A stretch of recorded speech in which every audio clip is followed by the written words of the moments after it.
สบายดีเนาะเพื่อนๆเนาะนี่ก็พ่อกันอีกทีหนึ่งเนาะกับเกษตรผสมผสานเนาะเพื่อนๆเนาะ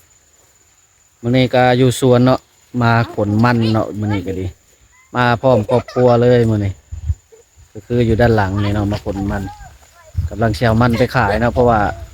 เขาปลูกไว้อยู่ในร่องยางเนาะนี่เนาะทุกคนมาพร้อมครอบครัวเลยมันกำลังแกะมันไปขายมาขนมันไปใส่รถเนาะเพื่อนๆเนาะนี่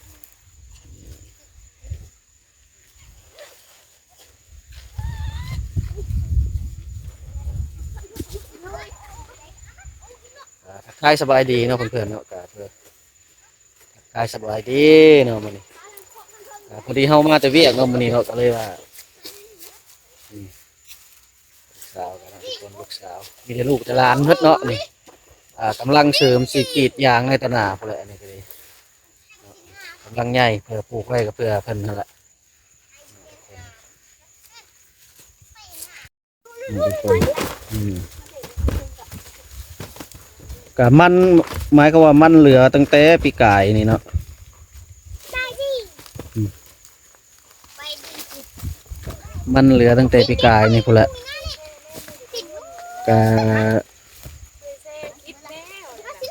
อืมอืมเอาขึ้นไปไว้นี่คน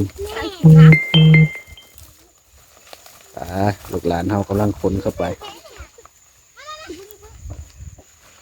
เอาขึ้นมันแล้วก็เข้ามืออื่นเนาะทุกคนก็หมายความว่ามืออื่นเขาจะใส่รถใหญ่ใส่รถวิโก้ไปเนาะไปขายอยู่ที่ลานมันเลยจะไปขายดิบเลยแหละเนาะจักโลเท่าไรกับโบฮู้เนาะเพราะว่าลูกหลานเพิ่นมาคนเพิ่นมาก้นวันเสาร์วันอาทิตย์ที่นี่อยากได้เงินหลายก็เลยพากันมาคนก่อนเนาะมันกับหัวบักใหญ่ๆเนาะเพื่อนๆเนาะเขาปลูกใส่เพราะว่าเขาบริกลปีกายนี่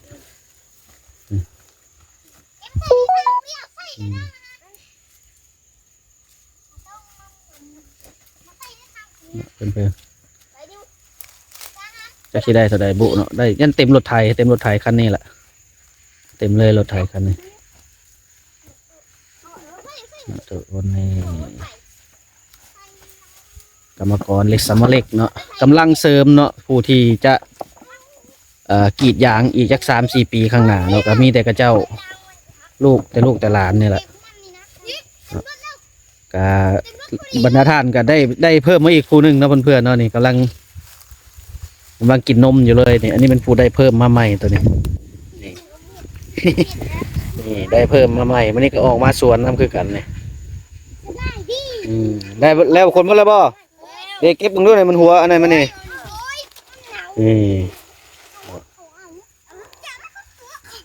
่ตัวเล็กๆน้อยๆเอานี่คน